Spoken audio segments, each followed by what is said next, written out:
ভারতে দলবদ্ধ ধর্ষণের অভিযোগে সিলেটের 4 আওয়ামী লীগ নেতাকে গ্রেপ্তার করেছে কলকাতার বিধাননগর কমিশনারেট ও মেঘালয় পুলিশের যৌথ বাহিনী। রোববার ভারতের পশ্চিমবঙ্গের রাজধানী কলকাতার নিউ টাউন এলাকার একটি ফ্ল্যাট থেকে তাদের গ্রেপ্তার করা হয়। এরপর রাতেই তাদের মেঘালয়ের রাজধানী শিলংয়ে নেওয়া হয়েছে।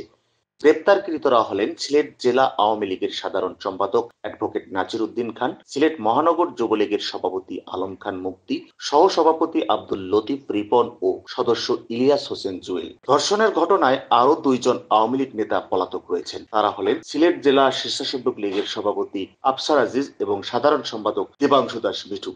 শিলং পুলিশ জানায়, বাংলাদেশের সিলেট থেকে পালিয়ে আওয়ামী লীগ নেতারা শিলংয়ে আসে। সেখানে যে বাসায় তারা অবস্থান করে সেখানেই এক নারীকে দলবদ্ধ ধর্ষণ করে তারা। এ ঘটনায় ভুক্তভোগী 6 জনকে আসামি করে শিলং থানায় মামলা করেন। সেই মামলায় 4 জনকে গ্রেপ্তার করা হলেও এখনো 2 জন পলাতক রয়েছেন। শিলং পুলিশ আরো জানায়, কলকাতার ওই ফ্ল্যাট থেকে নাজির, মুক্তি, রিপন ও জুয়েল ছাড়াও সুনামগঞ্জের এক ইউপি চেয়ারম্যানকেও গ্রেপ্তার করেছিল শিলং পুলিশ। পরে সেখানে অবস্থানরত একাধিক আওয়ামী লীগ নেতা তাদের ছাড়াতে তদবির করেন। এরপর মামলার এজাহারে নাম না থাকায় ওই ইউপি চেয়ারম্যানকে ছেড়ে দেওয়া হয়।